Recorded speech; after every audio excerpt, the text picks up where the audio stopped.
They done took down Puff. They done took down all these other powerful black people. Jay-Z's like the lone standing powerful you black do the man. track wrestling on them, Jay is them people. But I know they went up to the feds one day and they took some paperwork up there too. Let's be very clear. This is the email that DJ Vlad sent me, his producer sent me, asking me to appear on his podcast on YouTube just after the Cassie video was released on my birthday. But like, where's Jay at? He's mad quiet. Like while the Puffy thing was going on. But it's obvious now that his team was being made aware that he was in those allegations also. So I hope it works out, because with his family, the things that go on internally is that those accusations are crazy. That was 50 Cent. No one's scared of 50 Cent. I want everyone to be clear. No one's scared of 50 Cent. I think it was kind of taken out of context a little bit, but what do you think about it? I don't think it was taken out of context. No, I think the guy who was talking to him made him feel like a punk. You see what I'm saying? So he had to say, yo, nobody scared of 50. Let's get this clear. Nobody is scared of 50. But I'm not the issue. Him making you feel like a punk is the issue. And at the end of the day, I look at it and people don't assess themselves.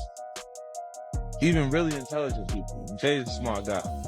You know what I'm saying? He'll analyze other people and other things that they're doing and not actually look at what's happening to him and his transition and difference.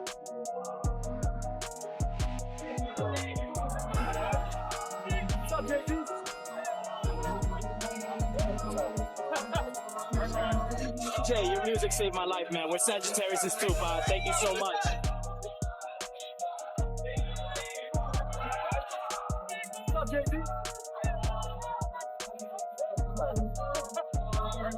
For a long time, Jay-Z and Diddy were seen as the ultimate figures in hip-hop, two giants whose status seemed unshakable. They shared business interests, influence, and a public image built on unity and power. But commentary fueled by 50 Cent began to challenge that image. His suggestions implied the relationship was never just about loyalty or music, but about leverage and staying alive in an industry where power can disappear overnight. When talk of Diddy's legal issues began circulating, the reaction was strange. Instead of public support or denial, the industry went silent. Big names stayed quiet. No statements, no defenses, only distance. Behind the scenes, people were said to be separating themselves, protecting reputations, and making moves quietly. That silence pulled Jay-Z into the conversation. Some claimed he had anticipated trouble long before it reached headlines. Others pointed to long-standing industry relationships and inner-circle figures as part of a broader strategy centered on self-protection. None of it is proven, but the speculation raised one uncomfortable question. When the pressure rises, does loyalty disappear, or does survival simply take priority? They done took down Puff. They done took down all these other powerful black people. Jay-Z's like the lone standing powerful black man. If you do the track wrestling on them, Jay is them people. If you do the history of most of the people that got in trouble in the industry, big trouble, who they went to for help? When Lil Wayne was in trouble, who'd he go to? When Meek Mills was in trouble, who'd he go to? Meek Mills said it himself. Desiree helped me. You understand? So, how could he be up next? You know what I'm saying? He is them people. They go to him when they got problems. And what they gonna say if he don't come up and nothing? What they gonna say? Told you. He ain't got nothing to do with that. They still gonna cover it up anyway. But I don't think they coming after him at all. I don't think they got. Like I said, I think he is them. He has a relationship with them. You talking about a woman that had a relationship with the feds for 20-something years. For months, 50 Cent had been suggesting that influential figures were sitting on serious evidence, not gossip, but real material. Then suddenly, he announced he had enough content to produce a full-scale documentary, while nearly everyone else remained quiet. That raised immediate suspicion. How did he gain access to so much information when others claimed ignorance? Attention quickly shifted toward Jay-Z. Some insiders believed he understood just how damaging those materials could be if released publicly. Rather than risk being pulled into the fallout, The theory suggests he chose distance, minimizing exposure and safeguarding his own empire. There were even whispers of behind-the-scenes cooperation. Nothing confirmed. Nothing on record. Just quiet speculation spreading fast in a high-stakes environment. But the idea was clear. When consequences grow real, alliances can shift, and self-preservation often outweighs loyalty. You working for them. You got an agent, your agent that's in charge of you. You think she don't have no relationships with over the years with all these agents that became retired and connected and this and that and the third till they just know she got power. That's power over there. You know what I'm saying? Who you wanting one on your side? You got them on your side? You know what I'm saying? If something happened with him, it's going to be about a money situation. It ain't going to be nothing that's going to hurt. You get what I'm saying? So I don't know. I don't see them going after him. You know what I'm saying? But everything Jaguar be saying do flourish. So public focus intensified when legal developments entered the picture. As more alleged victims came forward, Jay-Z's attorney, Alex Spiro, began appearing at locations tied to Diddy's situation. His involvement raised eyebrows and sparked questions about what conversations were happening out of public view. Sean Carter is just as bad as the diddler. And I know that for a fact. I got the scars to prove it. You want to know what a box cutter feels like going into your skin and ripping you? I can tell you how it feels.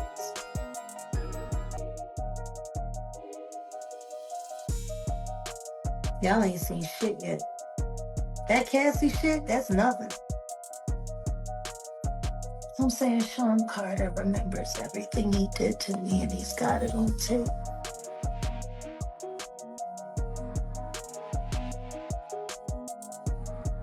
Just like Diddy.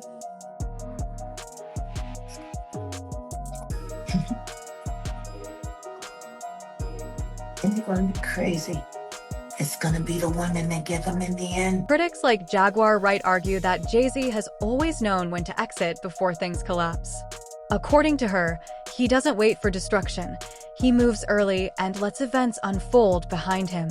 Timing became key. As Diddy's situation worsened, 50 Cent suddenly gained momentum, access, and the confidence to confront figures usually considered untouchable. Many believe someone influential opened that door. If Jay-Z knew sensitive material existed and expected it to surface eventually, quietly passing it along may have been the safest option. Cut ties, protect yourself, and let the fallout land elsewhere. 50 Cent hasn't confirmed this, but he hasn't rejected it either. What stands out is that any betrayal would have come from inside circles of trust. Now the industry feels tense. If Jay-Z truly distanced himself to survive, it wasn't emotional, it was strategic. When everything finally comes out, the silence surrounding it may start to make sense. Jaguar summed it up simply: you can't talk about one person without addressing the other. These are criminals. Diddy is a deal, and so is Jay-Z. The proof is there. How many up people does he have to be around before people see him for who he is? It seems like these artists are trying to run away from their past. Diddy changed his name multiple times to say, that's not me. I'm trying to move beyond Diddy. I'm Love now. It seems like Jay-Z would try to run away from his past. Calling that love and anything that he did love. Brother love. What kind of love? Baby oil love. Baby love. Baby love. Explicit love. Hey! They never thought that hip hop would take it this far. Oh man, it's different now. These lyrics are all hitting different right now. All this people talking about fathers. From her perspective, separating their stories misses the point. She believes their paths, decisions, and rise were intertwined. To her, they aren't just collaborators, they are figures shaped by the same choices and operating under the same shadow. Sean Carter is responsible. for enacting Hype Williams to put Aaliyah on a faulty plane to move her out the way as punishment for rejecting him, and so he could level up Beyonce, who was struggling. Let's just say allegedly that happened. Now I want you to think about 106th and Park with Mary J. Blige. Free, who is a victim of Sean Carter. Yeah. Mary J. Blige, who is a victim of Sean Combs, are sitting there talking about the death of Aaliyah amongst each other. Think about that. You got a Diddy victim, you got a Jay-Z victim, and you got a superstar gone. They know what happened. And yet, they had to sit there and have that conversation like they didn't know who did it. Think of the power of that moment. Think about Claudia Jordan right now. Claudia Jordan don't ever mention my mother name. She mentioned it yesterday. Talking about why people are afraid to come forward. You mean like you? You was Diddy girl. Corey was Jay-Z girl. Why don't you claim your friend? Claudia.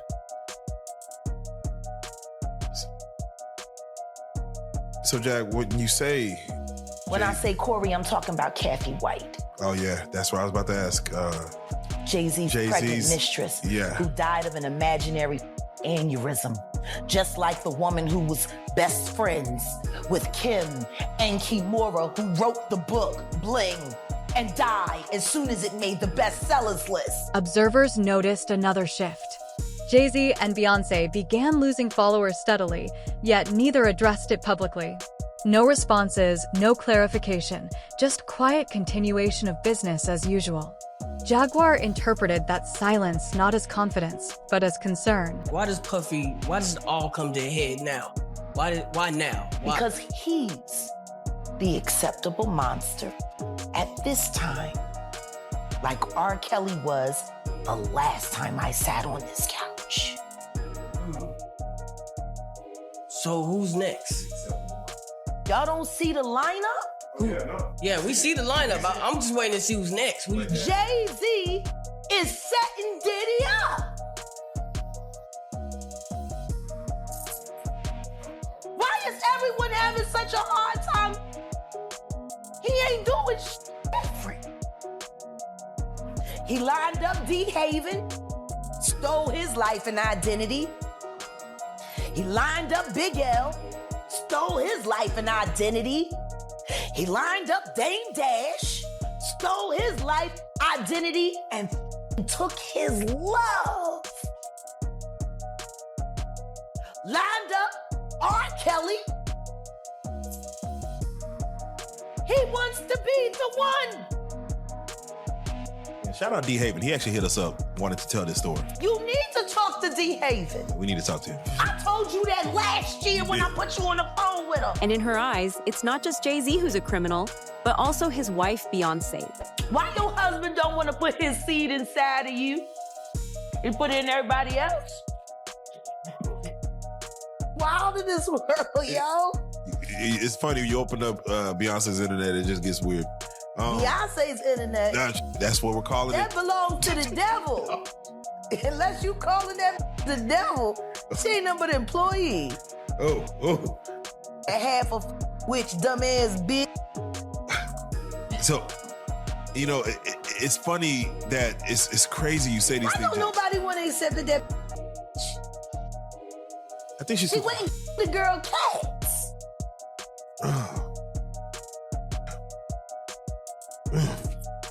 Okay. A girl went to court and charged her with extreme witchcraft. She was hypnotized. Beyonce came and she was in there eating on her while she was asleep. Snacking on his big people cats. And guess what? They wouldn't give her a restraining order. They just told her to stay away from Beyonce and work for somebody else. Guess what? She's having a hard time finding work too. Which is interesting because she's a brilliant musician and she was trained at the esteemed Berklee College of Music. Handpicked by my very good friend, Terry Lynn Carrington, Dr. Terry Lynn Carrington, who put together Beyonce's entire female band, which was Matthew Knowles' idea because he couldn't get Beyonce to stop people. Guess you didn't know your daughter well enough because she just started all the girls. She argues that the focus shouldn't be limited to Jay-Z alone.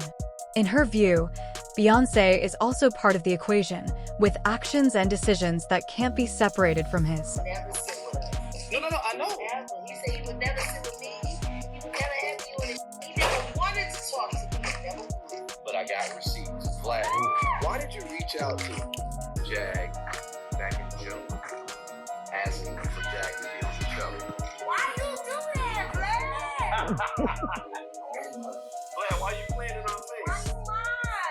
Why you lying on his forehead? And Vlad, and your fat ass wife. We'll stop there.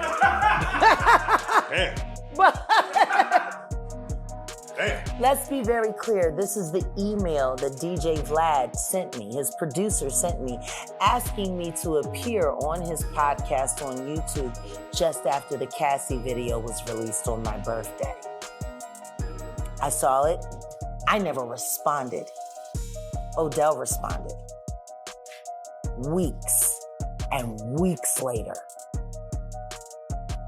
But then again, Diddy was already in trouble, so you really didn't need to talk to me because you couldn't do much disinformation with me.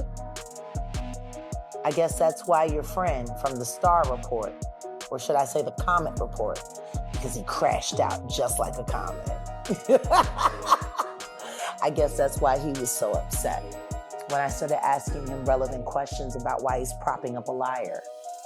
At this point in time, Vlad, I think it's only fair to say that Carol Johnson, your assistant, unless you're saying you didn't know, she sent this on your behalf. Jaguar explained that her appearance on Piers Morgan's show wasn't something she actively planned. Her team presented the opportunity, and she agreed because she trusted the platform's reputation for legal and factual scrutiny. She believed that if her statements cleared those checks, they would carry weight. They did. The interview spread rapidly and triggered immediate reactions. Media figures rushed to respond, with some attempting to dismiss her claims, including DJ Vlad, who publicly rejected her narrative. I didn't even know Vlad was going to be on. Oh. Like I said, it was brilliant. Because everything that he said, denouncing me, and then confirming me, and then talking about, that all happened a day before the report about the 9-year-old boy was released. And before people started confirming that the video that was being shopped around was Bieber and Diddy. See, that's the problem with running your mouth, Vlad. That's the problem. You didn't realize on Monday that every word that you said was going to be invalidated on Tuesday. See, that's what happens when you're a liar. See, I didn't have to worry about what I said on Monday, because I knew what I said on Monday was going to hold up on Wednesday. The truth needs no support, just time and room. She then reminded people that months earlier, she had warned about recordings being quietly transferred, sold, and circulated. At the time, those claims were brushed aside. Now, lawyers involved in active cases were confirming they had encountered the very materials she described. That's the other person that was with them. They go up to the feds with all this paperwork, you understand? And I mentioned this before, you understand? They not only talking about the extortion stuff, they talking about how they trying to be made to have this this what you call this promotion, this distribution thing, and which I'm finding out they wasn't even gonna be a part of it until later, but they was in fear, like they was trying to be made to be a part of this whole distribution thing that Suge Knight was trying to build up with Rockefeller, because it was Dame Dash, it was Irv Gotti, it was Jay Prince, and Death Row. You understand what I'm saying? So now, everybody wanna know who's this and who's that, and wanna go back and say, yo, how do you know? It came from the horse's mouth. He said he got all the paperwork to prove it. Kirk Burrows said it plenty of times, but nobody won't sit down with him. I mean, like, you won't get none of these, these radio stations and all this stuff like that to sit down with him. He said, I got the paperwork. He got files from the from the DEA and the FBI, all that stuff like that. He got plenty of paperwork. That moment marked a shift. Jaguar explained that false narratives require constant effort to maintain, while truth only needs patience and time to surface on its own. So Puffy told, but Jay-Z, I didn't know about that. So Jay-Z, he told too? Said that years ago, man. Said that years ago. What are you gonna do? They're gonna do whatever. Yo, listen to me. They're the reason why rap in New York went down the drain. They made sure that these young cats didn't come up with platforms and didn't come up with situations. Like Jay-Z, let me tell you something. Jay-Z and it's funny. It's funny. We were talking about how Puff and Ja Rule was cool. But at one time, Puff was trying to trick Ja Rule into going at Jay-Z. That whole weekend that he was with Sarah. The whole weekend they was in that hotel room. That day they was in that hotel room. Always coming back on that G5 jet. He was trying to talk Ja Rule into going at Jay-Z. But now him and Jay-Z is like freaking frat. Crazy how things work out, huh? Suddenly, relationships began changing fast. Attention turned to Puffy's influence across media and business, shows without interruptions, conflicts where some faced consequences while others didn't. Patterns emerged. When Kanye West publicly challenged Puffy and hinted at business connections, the response was swift and severe. Speaking of Kanye West, he made a comment on Drink Champs and he said that Puffy was the feds. What you think about him saying that? Well, when he's talking about the feds, he could be saying that he's their ear. Puff is the one who goes back and he tells, like he did when Suge, when Jay Prince, when Irv Gotti, I think it was Irv Gotti could have been a part of that too. When they was all trying to get that distribution company together, he the one went back and told Jimmy Iovine them, and then him and Kirk Burrows Kirk said he didn't know what he was doing. They took paperwork and they took some stuff up to the feds, you understand, regarding Death Row now. I don't know the intricate details of what they took, but I know they went up to the feds one day and they took some paperwork up there too. That idea ties back to the original claim. While full details remain hidden, the same patterns continue appearing. Stories told years ago are lining up with what's being discussed now. What once sounded exaggerated is beginning to resemble history repeating itself. Notably, those who speak out often appear genuinely afraid of the people they expose. All right, what happened was that I guess Pac had got whiffed that Jay-Z was in town. Well, you know he gonna do a show because Jay-Z, he doing a show. But you gotta realize Jay-Z had became an enemy of Pac because I think he had said some was gonna do a song with Big or whatever like that, the whole 9 yards. So Jay is now Pac's enemy too. So Chaz Williams, who was over Black Hands, Black Hands was one of the labels who did that. Black Gangster had every artist in New York on, and Chaz, who is now getting into the music business, has become a music executive, and he was once a former gangster who was on American Gangster BET because they had him down for robbing 161 banks. That's what they put in their program and everything. But Chaz was a gangster in New York City that became a music executive. So he gets a phone call saying that Jay is not gonna come out the room because Tupac threatened him. So he's not gonna do his show. Can he make some phone calls, you understand, to get Pac off the booth? So I think he may have talked to Big D, and Big D and Eric B called Suge, and Suge was laughing, saying that wasn't him. Because they tried to make it seem like it was Suge that was doing it, but it was Pac. So I guess Suge called Pac. Pac let him go ahead and do his show and everything like that. But Jay was scared to come out his room. So that story was really true about Jay-Z being afraid to come out his hotel room. Yeah, come on, man. Yeah, he was scared. Probably still is scared. Gene later said some tried to minimize the situation or pretend it never occurred, but he stood by his account. He also explained why so many were eager to calm things down. At the time, there were efforts to unite East Coast and West Coast artists, including discussions around a Death Row East concept. If tensions between Tupac and Jay-Z had escalated, that entire vision would have collapsed immediately. It was going to call a dissension because they were trying to start Death Row East Coast. And that would have been Pac, Eric B, and you know what I'm saying, all the dudes here in New York. So then they're going to have groups coming back and forth from Cali to New York.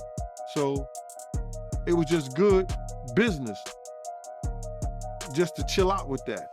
But they was trying to chill out the whole thing. They had a big meeting and Puff wouldn't send a representative or let Zip or Chaz represent him in the meeting.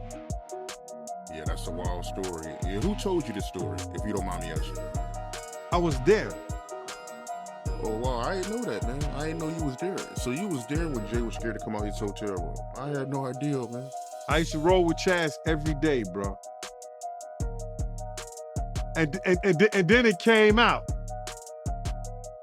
And then it came out, somebody else told the story. But that, I think it may have been Dame Dash or something like that that told the story. A lot of my stories get out, man, but they don't believe when I tell them.